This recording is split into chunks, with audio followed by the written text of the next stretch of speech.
좀 오래된 얘기이긴 합니다만 제가 한 첼로 연주자의 연주를 보러 간 적이 있습니다. 그때 프로와 아마추어의 차이를 적어 놓은 글이 있어서 제가 오랜만에 옛날 글들을 뒤적이다가 마침 보게 되어서 좀 소개하려고 합니다. 프로와 아마추어의 차이가 뭘까? 첫째는 프로는 내용으로 말하고 아마추어는 폼으로 말한다. 프로들은 물론 폼도 좋지만 내용이 중요합니다. 프로 연주자들은 폼도 중요하지만 연주가 기가 막힙니다. 자기가 표현하고자 하는 바를 정확하게 보여줍니다. 폼이 아니라 연주 내용이 그것을 증명합니다. 여러분, 사람이 실력이 있다고 할 때 어떤 일에 대해서 기가 막히게 말을 잘하는 것을 실력이라고 하지 않습니다. 내용을 기가 막히게 보여주는 것을 실력이라고 합니다. 만일 화가가 그림을 그리는데 수채화는 어떻게 그리고 유화는 어떻게 그리고 하는 것을 말로 아무리 잘 설명하더라도 그것을 그림으로 표현할 수 없다면 그는 화가가 아니라 그냥 평론가일 뿐입니다. 둘째로, 프로는 자신의 연주로 관중을 숨막히게 하고 아마추어는 관중의 반응을 보다가 스스로 숨막혀 한다. 제가 그 첼로 연주를 보는데 관객이 한 100여 명쯤 있었던 것으로 기억합니다. 그런데 그 조용한 공연장에 숨소리조차 들리지 않았습니다. 현으로 활을 켰다가 어떤 때는 마치 가야금을 타듯이 손으로 뜯었다가 그러는데 그 섬세하고 화려한 손놀림에 사람들이 마치 숨이 멈춘 것처럼 그 연주를 보고 있었습니다. 프로는 숨이 막힐 듯한 감동을 보여주지만 아마추어는 자기가 연주를 하는데도 스스로 숨막혀 합니다. 잘 안 되면 불안해하고 청중들의 반응이 두려워서 스스로 숨막혀 하는 것입니다. 세 번째로는 비슷한 얘기입니다만 프로는 관중을 리드하고 아마추어는 관중에 끌려다닌다는 것입니다. 프로는 자신의 연주로 관중의 감정과 눈길을 리드합니다. 슬픔과 기쁨을 느끼게 하고 조이는 듯 하다가 해방시켜 주기도 하고 그러는 것입니다. 그러나 아마추어는 관중의 반응에 끌려다닙니다. 좀 야유하면 풀죽어하고 재미없어 하는 것 같으면 오버하고 그러다가 실수를 하고 그러다 보니 자신감도 잃고 자신의 페이스도 잃어버리는 것입니다. 그러나 프로는 관중을 편안하게 해주는 것 같지만 결국 자기 페이스로 끌고 갑니다. 프로와 아마추어의 네 번째 차이는 프로는 충분히 준비를 잘해서 그날의 실력을 보여주고 아마추어는 그날의 요행에 기대한다는 것입니다. 여러분, 한 번 잘할 수는 있어도 계속 잘하는 것은 어렵습니다. 그것은 프로일 때만 가능한 것입니다. 계속 잘하기 위해서는 그만큼 준비하고 연습해야 하는데 프로는 그만큼 연습과 훈련을 많이 했다는 것을 알 수 있습니다. 다섯 번째로, 프로는 겸손하고 아마추어는 거만합니다. 어설프게 아는 사람이 아는 체 하지 정말 잘 아는 사람은 잘난 체 하지 않습니다. 책을 한 권만 읽은 사람과는 사귀지 말라는 말이 있는데 아마추어가 그렇습니다. 저는 이런 생각을 하면서 그리스도인도 아마추어 그리스도인과 프로 그리스도인이 있지 않을까. 아마추어 그리스도인과 프로 그리스도인은 어떤 사람일까? 아마추어 그리스도인들은 아는 것도 많고 말도 많습니다. 그리스도인은 이렇게 살아야 하고 저렇게 살아야 하고 누구는 이렇게 말했고 누구는 저렇게 말했고 어떤 목사님은 이런 걸 잘하고 어떤 목사님은 저런 걸 잘하고 아는 것도 많고 말도 많지만 삶이 자기가 말한 그 내용대로 받쳐주지 못하면 자기가 알고 있는 그 모든 이야기들을 삶으로 표현하지 못하면 그 사람은 교회를 아무리 오래 다녔어도 아마추어 그리스도인입니다. 프로 그리스도인들은 말이 그렇게 많지 않습니다. 그냥 성서가 말하는 바를, 복음이 말하는 바를 삶으로 보여주려고 애를 쓸 뿐입니다. 그런 사람이 진정한 프로, 진정한 의미의 그리스도인이라고 할 수 있을 것입니다. 그럼 그들이 보여주는 것 중에 하나가 뭐냐? 그들이 표현하는 삶의 표현 중에 하나가 뭐냐면은 낙심하지 않는다는 것입니다. 그리스도인이나 그리스도인 아닌 사람이나 교회를 다닌 사람이나 교회를 안 다니는 사람이나 교회를 오래 다닌 사람이나 적게 다닌 사람이나 낙심할 일들이 찾아오는 것은 똑같습니다. 예수 믿는 사람에게도 병이 찾아오고 예수 안 믿는 사람에게도 병이 찾아옵니다. 예수 믿는 사람도 실직을 하고 예수 안 믿는 사람도 실직을 합니다. 부도도 나고 예고 없이 죽음을 맞기도 하고 낯선 곳에서 사고를 당하기도 합니다. 낙심할 일들 투성이가 우리 인생입니다. 더구나 더 낙심하기 쉬운 환경이 선을 행하다가 착하게 살다가 믿음으로 살다가 절망적인 일들이 찾아오는 경우입니다. 아무도 알아주지 않고 친척도 없고 열매가 더디게 나타날 때 시간이 무의미하게 반복적으로 흐르는 것만 같을 때 우리는 절망하기가 쉽습니다. 이럴 때 그 사람이 진정 프로 그리스도인인지 아마추어 그리스도인인지가 드러나는 것입니다. 훈련과 연습으로 다져진 프로 그리스도인들은 낙심하지 않고 일어납니다. 대표적인 사람이 바로 요셉입니다. 여러분, 요셉이라고 왜 절망적이지 않았겠습니까? 그라고 왜 갑자기 찾아온 절망적인 상황에 눈물 흘리는 시간이 없었겠습니까? 그러나 그는 인생의 절망을 여러 차례 경험하면서 다시 일어나는 연습을 하고 또 일어나는 연습을 하고 그러면서 점점 하나님의 사람으로서의 대표적인 인물이 되어갔던 것입니다. 상한 감정의 치유라는 책을 쓴 아주 오래된 책이긴 합니다만 데이빗 시몬즈의 글을 보면 이런 글이 하나 있습니다. 그에게 아들이 하나 있었는데 그 아들의 발이 많이 뒤틀려져 있었습니다. 어릴 때는 몰랐는데 자라면서 나타난 것입니다. 그런데 의사가 둥근 병 하나를 주면서 아침마다 30분씩 그 병으로 다리를 밀어주라고 하는 것입니다.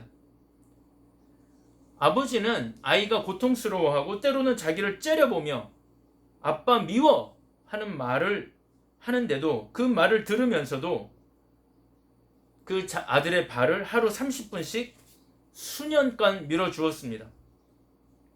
점점 다리가 바르게 되고 나중에 그 아이가 학교의 테니스 대표 선수가 되어서 사슴처럼 코트를 뛰어다닐 때에야 하나님에게 함께 감사하는 시간을 가졌다 하는 내용입니다.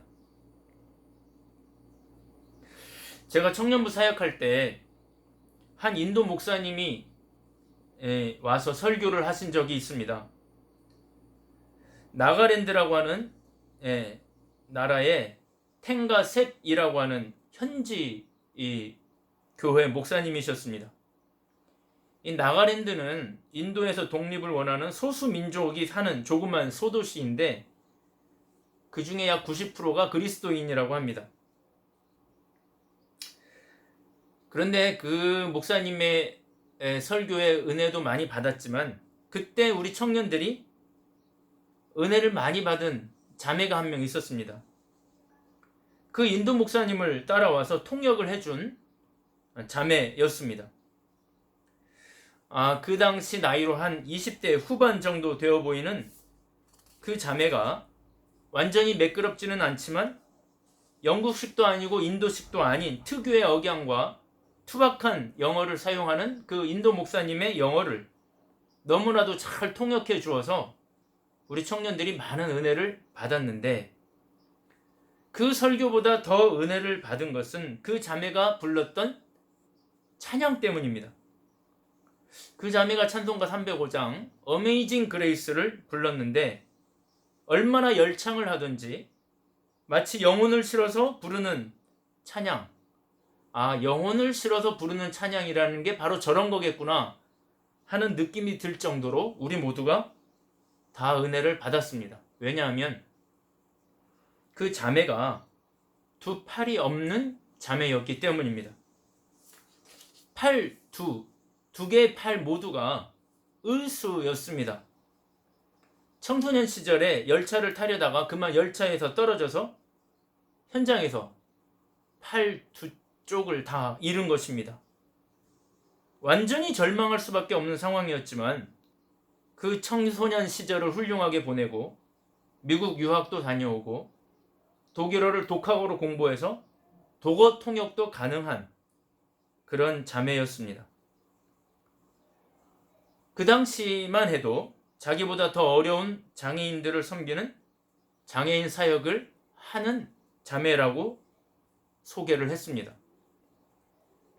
그런 그녀가 나 같은 죄인 살리신 주님의 은혜가 놀랍다고 하는 찬양을 하니까, 그리고 그 찬양에 영혼을 실어서 너무나 열창을 하는 그 모습을 보면서 우리 모두가 다 은혜를 받았습니다.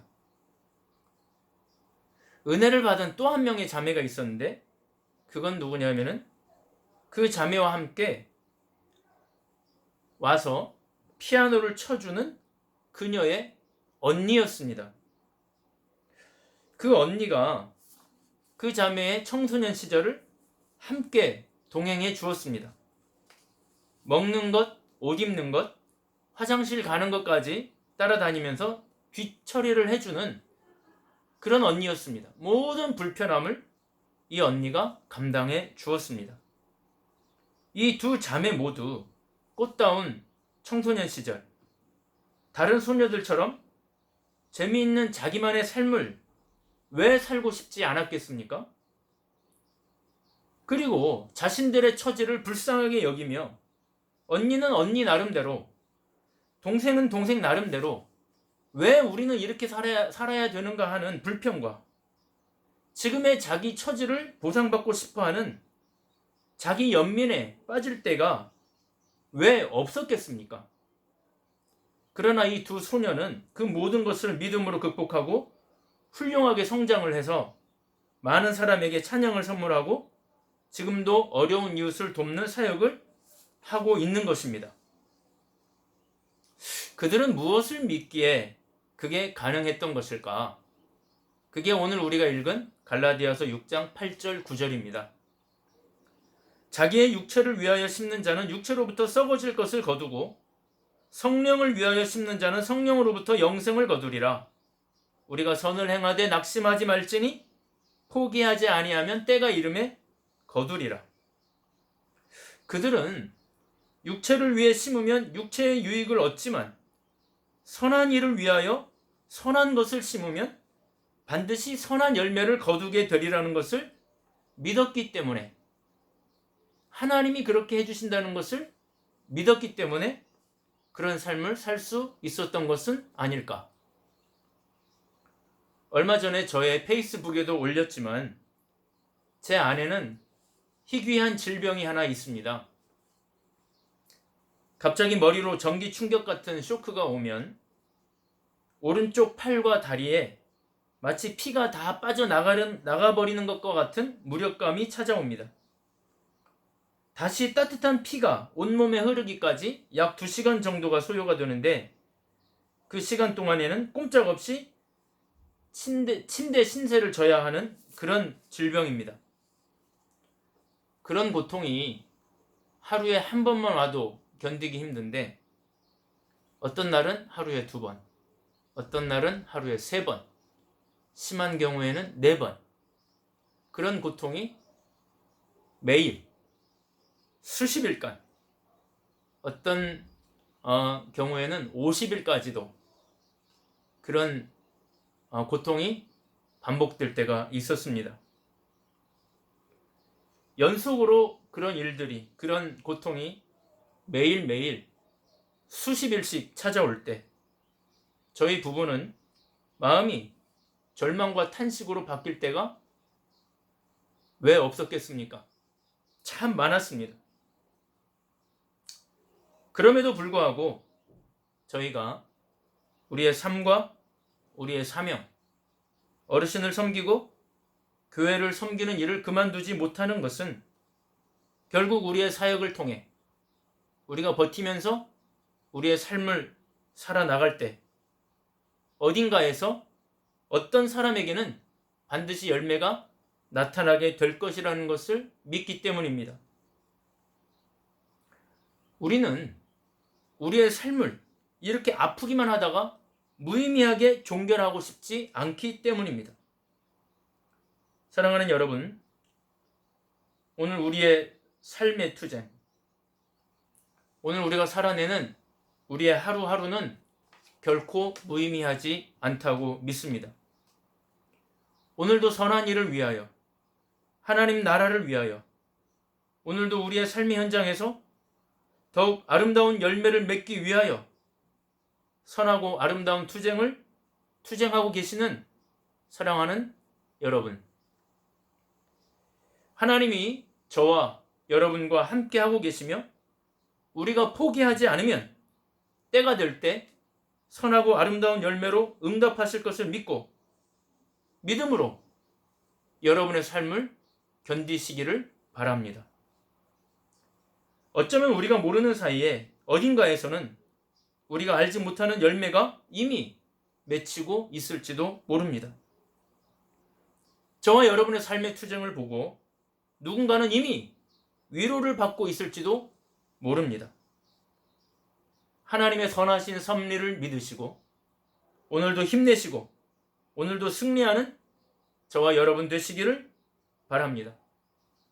사랑하는 성도 여러분의 건투를 빌어 마지 않습니다.